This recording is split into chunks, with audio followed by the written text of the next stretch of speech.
Hallelujah. हमारे दरमियान बेटी महक है, वो सामने आएगी।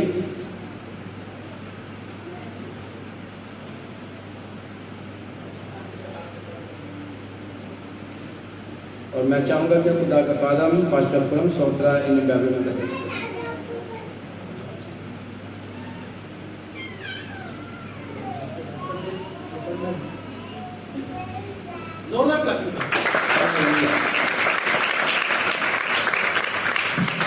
आइए मेरे साथ ज़बूर नंबर 37 निकालिए।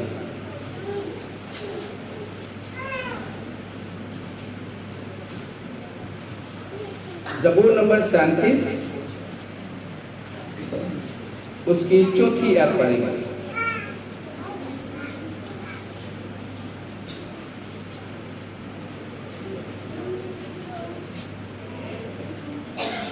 हाँ जी, निकाल लिया? जिससे निकाल लिया बुलंद आवाज से पढ़ेगा। ज़बूर नंबर 37 उसकी चौथी आयत। आमीन।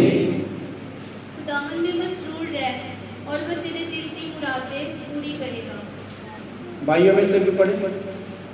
इस्लामियत का पढ़ना शुरू करता हूँ। खुदा यीशु मसीह के नाम से। खुदावंद में मसरूर है और वो तेरे दिल की मुरादें पूरी करेगा। बाजी जमीला के साथ पढ़ेंगे।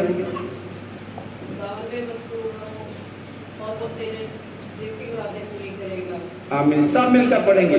खुदावंद में मसरूर है वो तेरे दिल की मुरादें पूरी करेगा।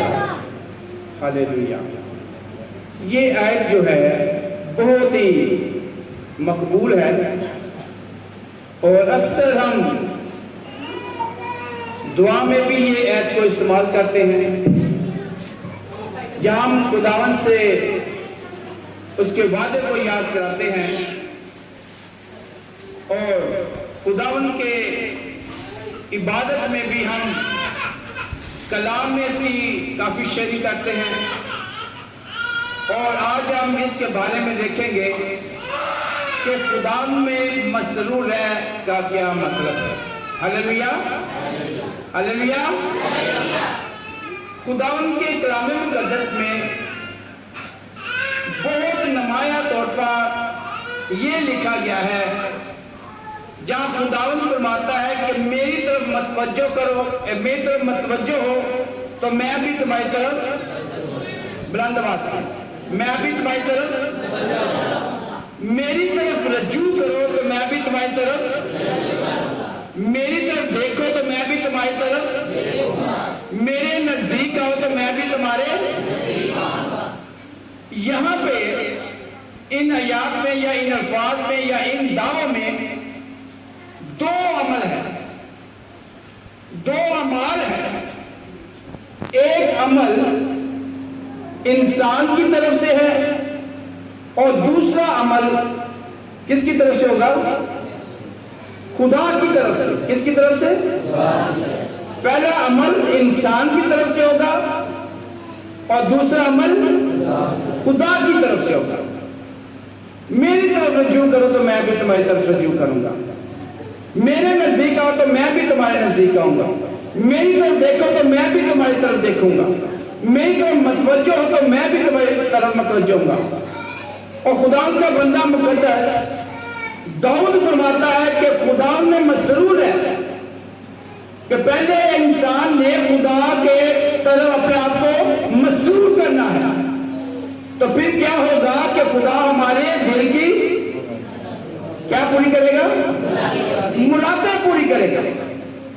आज हम देखें या मैं पूछता हूं कि खुदावंद में मसरूर है का क्या मतलब है, या मसरूर का क्या मतलब है? कोई बताएगा? मगन रहना, बहुत अच्छा।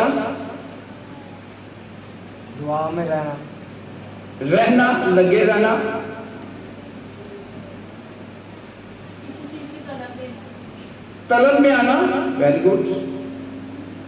खुदा की तरफ झुकना, ध्यान रखना, आपके सबके जवाब दोस्त है, अभी किसी का गलत नहीं हुआ। हाँ जी,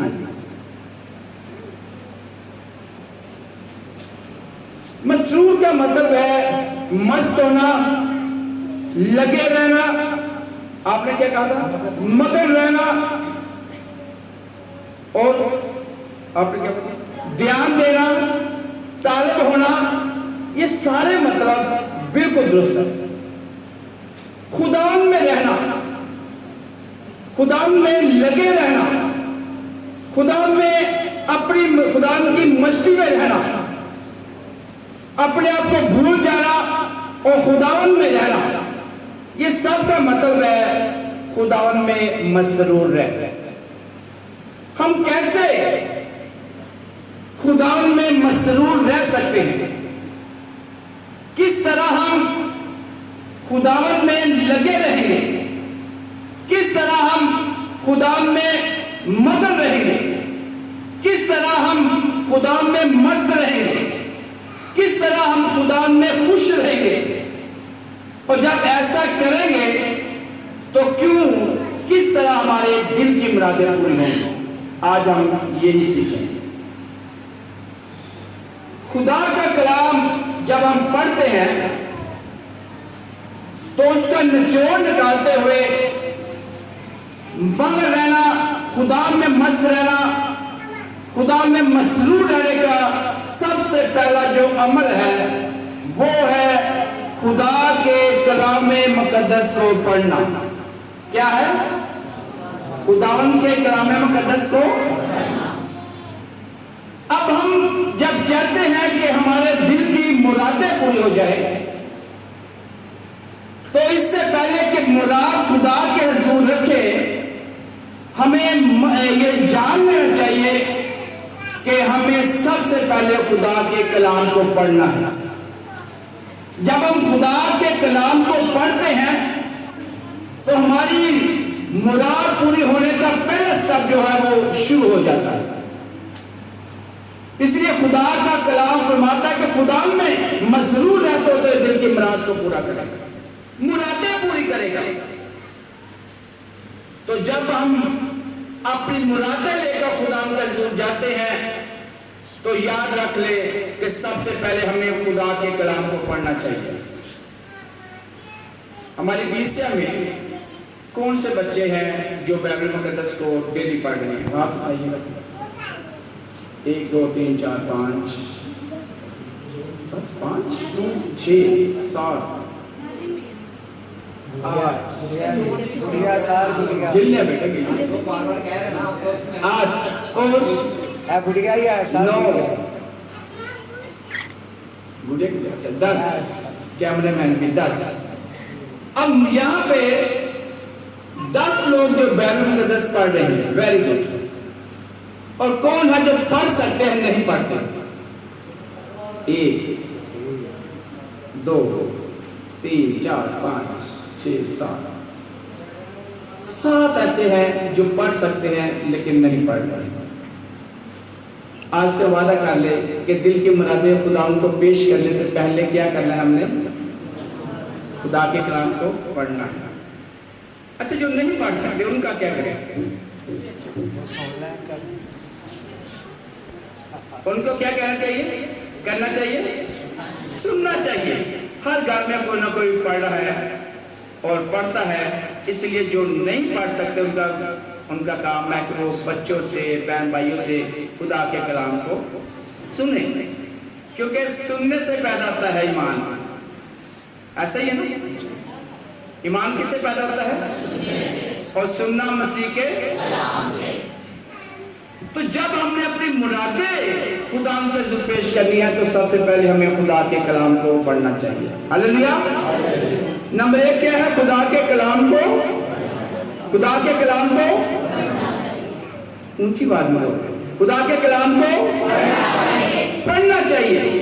और जब हम खुदा में मसरूर होना चाहते हैं, अपने दिल की मुरादें पे पेश करना चाहते हैं, तो सबसे पहले खुदा के कलाम के मुताबिक हमें खुदा के कलाम को पढ़ना चाहिए। नंबर 2,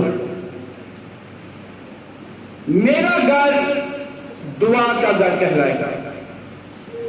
खुदा फरमाते हैं क्या मेहनत उठाने वालों और बोझ के दबे हुए लोगों, सब मेरे पास हो तो मैं तुमको आराम दूंगा। मुरादे लेकर आना, आराम पाना।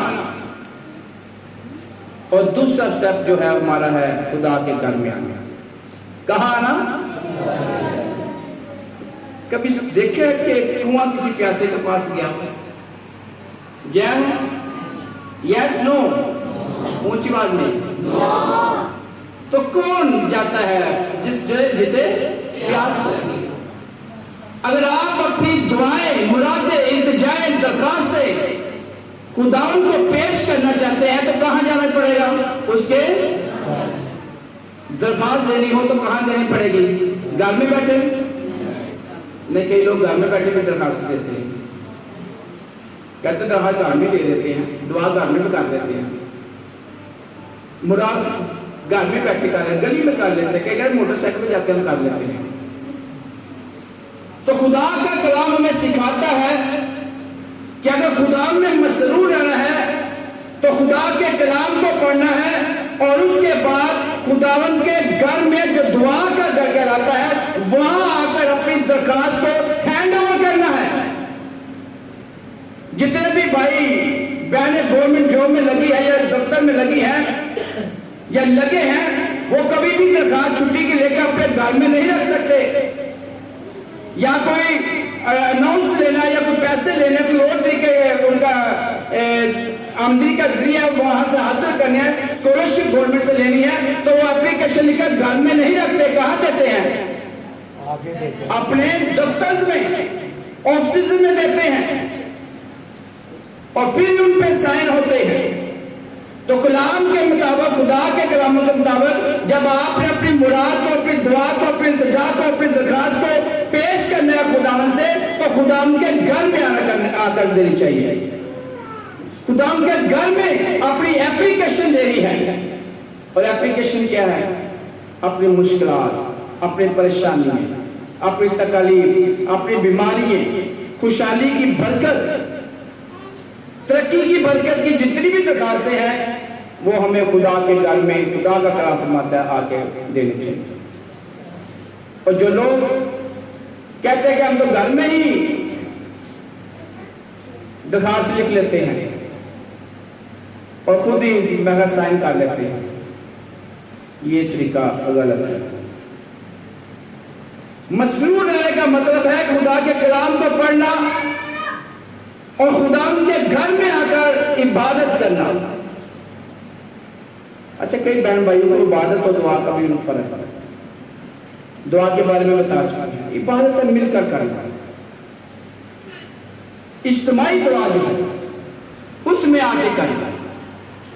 और तीसरी जो बात है मसरूर रहने का मतलब है वो है खुदावन की परस्तश करना।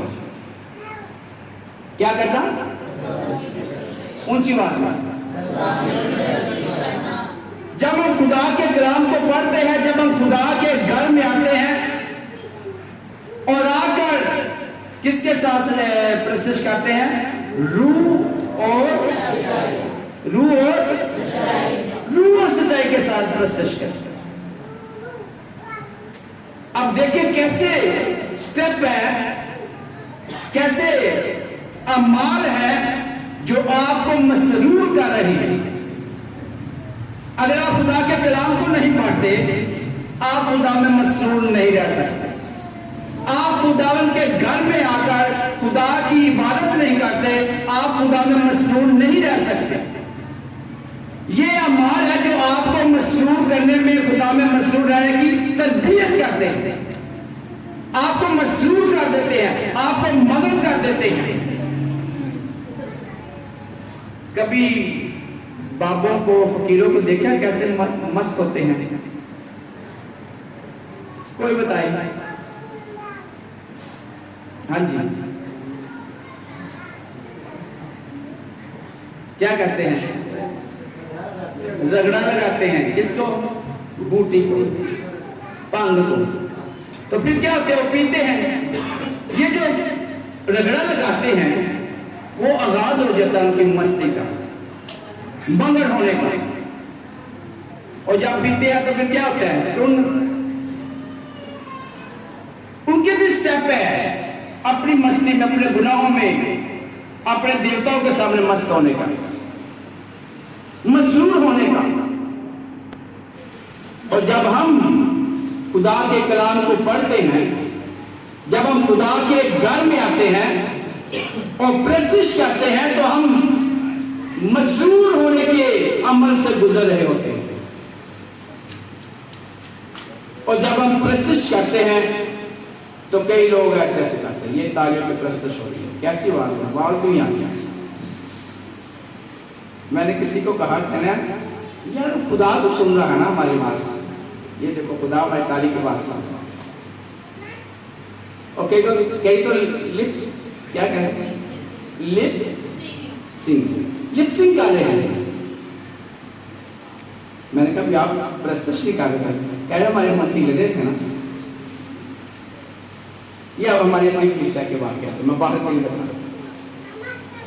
तो प्रस्तुत जो है रूह और सच्चाई के साथ, सच्चाई का मतलब है अपने ध्यान के साथ आप क्या गा रहे, उसको सोचें कि मैं क्या गा रहा हूं या क्या गा रही हूं। प्रस्तुत करनी है रूह के साथ और दिल के साथ, सच्चाई के साथ। और रूह जो है हमेशा जुम्बश में रहती है, रूह जो हमेशा मुतहरक रहती है, वो खामोश नहीं रहती, वो रुकी नहीं रहती, बल्कि वो हमेशा मुतहरक रहती है, हरकत में रहती है। और जब आप प्रस्तुत करते हैं रूह में, जब आप तालियों के साथ प्रस्तुत कर रहे हैं, दौलत के साथ, म्यूजिक के साथ और दिल के साथ गा रहे हैं, तब आपकी प्रस्तुत जो है रूह और सच्चाई के साथ प्रस्तुत है। और कई लोगों को तो गीत गा रहे हैं और उनको पता ही नहीं कि वो क्या गा रहे हैं। लेकिन अगर हमने खुदावंद के हुजूर मसरूर होना है, तो हमें तीसरा जो अमल है क्या है, बोलिए, प्रस्तुत करनी चाहिए। और प्रस्तुत हमें कैसी करनी चाहिए, रूह और सच्चाई के साथ। चौथा स्टेप है हमें शुक्रगुजारी की इबादत करनी चाहिए। क्या करनी चाहिए? नंबर 1 क्या था? ऊंची बात में। नंबर 2 खुदा के घर में। नंबर 3 और नंबर 4 शुक्रगुजारी की इबादत करना। कितने बहन भाई शुक्रगुजारी की इबादत करते हैं? साल में 1 दफा कौन करता है? 1। आपकी तो मंथली, साल में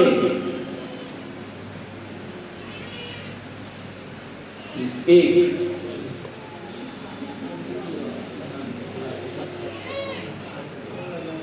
लेना ही हमें आता है, खुदा को देना नहीं, शुक्रगुजारी नहीं करनी आती। कितने महीने में एक शुक्रगुजारी करते हैं? 1, 2, मैं देख रहा था, अब नहीं याद है, 2। और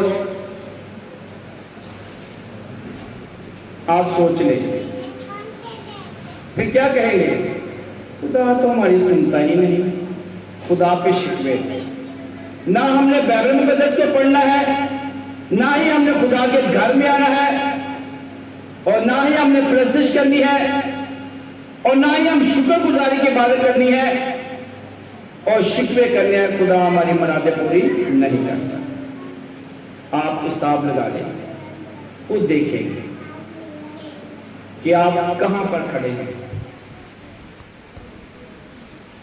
जब हम खुदा के कलाम को नहीं पढ़ते, जब उसके घर में नहीं आते, उसकी प्रस्तुत नहीं करते, उसकी दी हुई नेमतों के लिए शुक्रगुजार नहीं करते, तो हम कैसे कह सकते कि हम खुदा में मसरूर हैं? हम खुदा में लगे हुए हैं, हम तो ईमानदार हैं।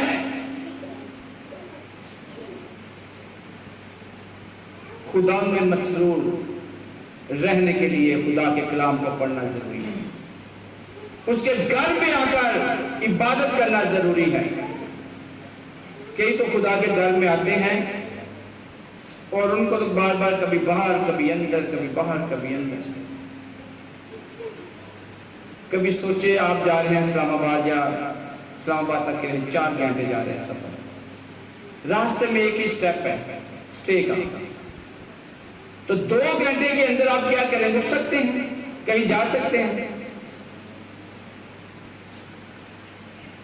तो आपको सोचना चाहिए जब आप खुदा के घर में आते हैं तो आपको खुदा की तरफ ध्यान देना है, प्रस्तिश में आगे बढ़ना है। मुझे नहीं पता कि रोजर के अलावा या रफी के अलावा किसी और को ज़बानी प्रस्तिश करनी आती हो, 1 या 2 गीत आता हो, तो एक भी नहीं शायद किसी को आता। मुझे जी आपने प्रस्ताव नहीं बोलना होता। आप बड़ी बड़ी क्वेश्चनों पे बड़े बड़े गाने वाले जो होते हैं वो शिकवा करते हैं। क्या करते हैं? आपने मुझे डायरेक्टली बुला लिया है, किसका नाम लो? पॉल का लेते हैं। पॉल बड़ा मसला है। पॉल खुदा की प्रस्तिश करता है, बड़ा नामवर है। तो किसी पास्टर ने कह दिया हमारे दरमियान हमारा भाई बेटा पॉल है, वो खुदा की प्रस्तिश करेगा। तो उसने आके माइक पे कहा, जब भी किसी पास्टर को बुलाते हैं तो कहते हैं काबिल एहतराम इज्जत माब, ये काफी लफाज बोलने के बाद आप कहते हैं पास्टर पॉल तशरीफ ला रहे हैं तालियों के साथ। तो हमारे लिए हम तो प्रस्ताव हैं, हमारे लिए कोई लफ्ज़ नहीं, क्वाइन इंचार्ज का है, एल्डर सुबान है, मुबश्शिर इंजील है, तो प्रस्ताव हम हैं।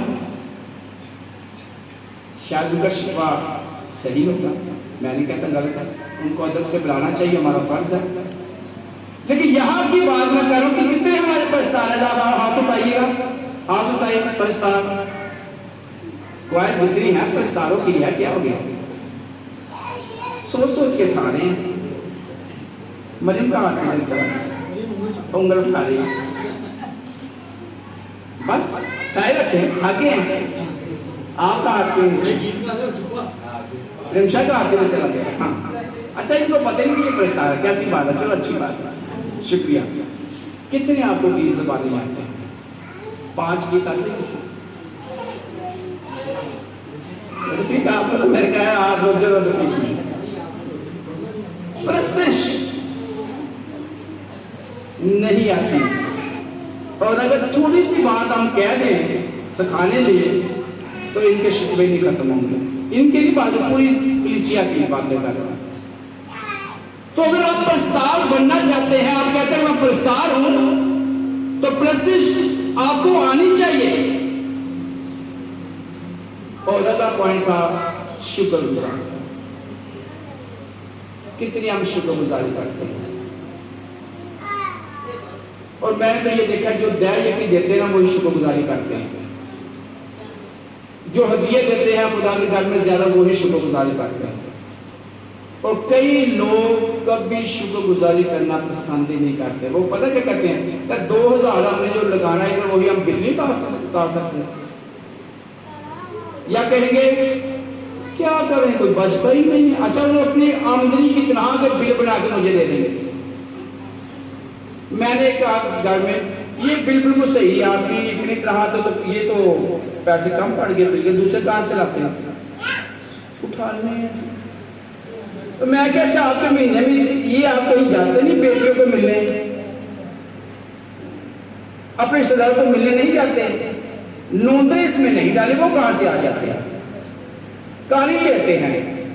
तो मैं कहा शुक्रगुजारी करते हुए कुछ होता है, वो भी काफी लिया करता है, क्या फर्क पड़ता है?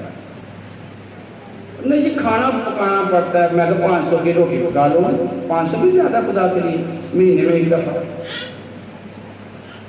शुक्रगुजारी करने के लिए बहाने क्या है? नहीं करनी शुक्रगुजारी। बिल दें कि रोटी खिलाएंगे, बच्चों की फीसें देंगे, तो जो देने वाला है उसके लिए कोई शुक्रगुजारी नहीं।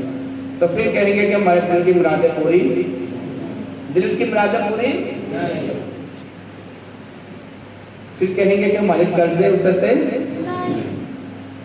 शुक्रगुजार खुदा अगर मुझसे कोई कहता है मुझे पैसों की जरूरत है, मैं उसको 1000 दे देता हूँ, वो मेरा शुक्रिया अदा नहीं करता, क्या नेक्स्ट टाइम उसको मैं दूंगा? दिल नहीं करेगा यार इसको मैंने दिया है, फिर लोगों से दिया 1000 रुपया, थोड़ी बात नहीं, मैंने दिया है तो यार टुट्टे मुंह नाल शुक्रिया नहीं से कह सकता। हम कहते हैं ना ऐसे जी बात कहते हैं, ये शुक्रिया ही नहीं किया। तो शुक्रगुजारी की इबादत जो है वो हमें करनी चाहिए। जरूरी नहीं है कि आपकी जिंदगी में मौजा हुआ है, जरूरी नहीं कि आपका कर्जा उतरा है, जरूरी नहीं कि आपने एक नया घर लिया है या आपकी जिंदगी में खुशहाली है तभी आपने शुक्रगुजारी करनी है, बल्कि आप हर माँ अपने बच्चों के लिए, अपने माँ बाप के लिए, अपने खानदान के लिए जो आप खाते पीते हैं, पूरा गुजारते हैं, दिन अच्छे वक्त गुजारते हैं, उनके लिए भी शुक्रिया अदा कर सकते हैं खुदा का। तो शुक्रगुजारी की इबादत करना, खुदा में मसरूर रहना। और अगली बात है खुदा के हजूर कलाम मुकद्दस के मुताबिक अपना हदिया लाना, नजराना लाना, अपने दया देना। कितने लोग दया दे रहे हैं? 1 2 3 4 5 गुड़िया 6, ठीक है 6, बाकी कितने? आपके कर्जे नहीं खत्म होते खुदा के लिए। खुदा आपको कितनी मुश्किल से निकाला, समझा कितनी मुश्किल से निकाला आपको खुदा ने। आपकी गवाही दिलाऊं, कहां आपकी दया, कहां आपके हदिये खुदा के लिए, कहां आपकी शुक्रगुजारियां हैं? तो खुदा में मसरूर रहने के लिए बाइबल मुकद्दस को पढ़ना, उसके घर में आना, प्रस्तुत करना, शुक्रगुजारी की बात करना और खुदा के हुजूर अपने हदिये नजराने लाना। Hallelujah, hallelujah. इससे आगे है, हमने कभी भी कलाम मुकद्दस के अलावा, प्रस्तुत के अलावा, जो घर में चर्च में खुदा के खादम आपको सिखाते उसके अलावा कभी खुदा को और नहीं ढूंढा और मसरूर होने के लिए नहीं सोचा। कभी बाइबल मुकद्दस के अलावा हमने कोई किताबें मुकद्दस नहीं पढ़ी, कोई किताब नहीं पढ़ी। किताबें मुकद्दस के अलावा हमने कभी कोई किताब को हाथ नहीं लगाया कि आलम जो है, जो हमारे बड़े खादमीन जो खुदा के आलम हैं, उन्होंने किताबें मुकद्दस के बारे में क्या क्या लिखा है, उनकी कभी किताबें नहीं पढ़ी। अब देख लें कि खुदा में मसरूर रहने का क्या मतलब है। ये ऐप तो हम बहुत दफा पढ़ते हैं, सुनते हैं और खुद भी बोलते हैं, लेकिन मसरूर रहने का हम मतलब नहीं जानते।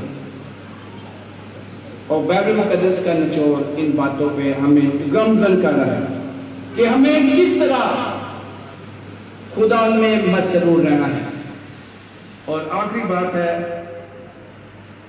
खुदा के हुजूर शुक्रगुजारी में भी हम उनकी गवाही देते हैं और लोगों के सामने, जैसे आज बेटी सारा ने गवाही दी, गवाही देना बेहद जरूरी है। जो सीखते हैं, जो हमारी जिंदगी में खुदा की बरकत आती है, उसकी गवाही दूसरों को देना। अब गवाही का मतलब यह नहीं कि सिर्फ घर से निकलकर चर्च में आकर गवाही देना। खुदा ने कहा किसी को बताना नहीं, बल्कि जिसने शिफा पाई उसने शोर डाल कर लोगों को बताया कि यीशु ने मुझे क्या किया, शिफा दी, तंदुरुस्ती दी। सिर्फ यहां पे नहीं, दूसरे बहन भाइयों को भी बताएं कि मेरी जिंदगी में ये गवाही है। यहां आकर तो बात हम बड़ा खुश होते हैं, लेकिन कभी हम अपने घर के दूसरे घर वालों को बताया, दो साथ वाले घर को भी बताया है कि मेरी जिंदगी में ये गवाही है? बताते ही नहीं हम, बताते हैं। तारिक भाई ने भी गवाही देनी, कभी नहीं दे रही। कितनी उसकी जिंदगी में कृष्ण हुई। आपको कहेगा नाम जो मेंशन हो गया,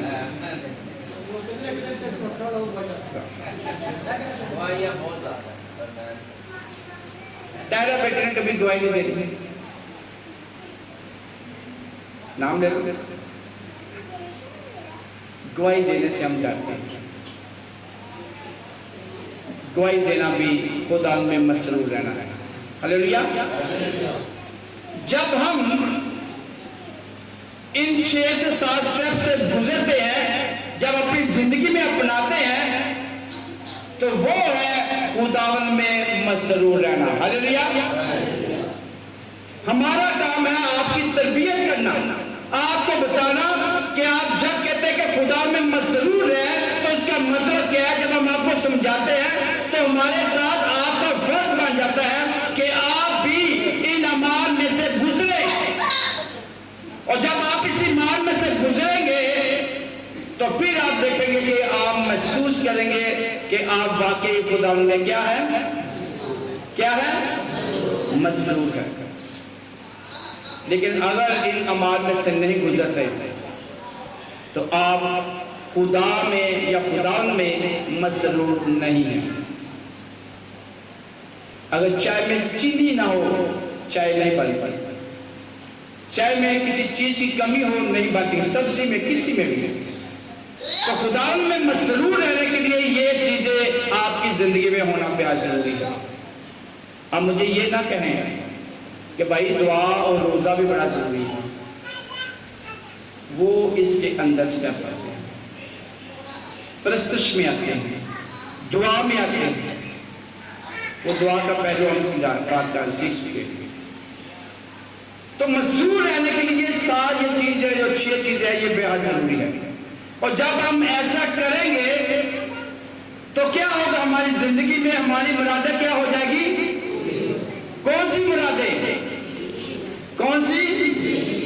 दिल की मुरादें पूरी हो जाएगी। ऐसा करने की खुदा आपको बरकत दे, यीशु मसीह के नाम से।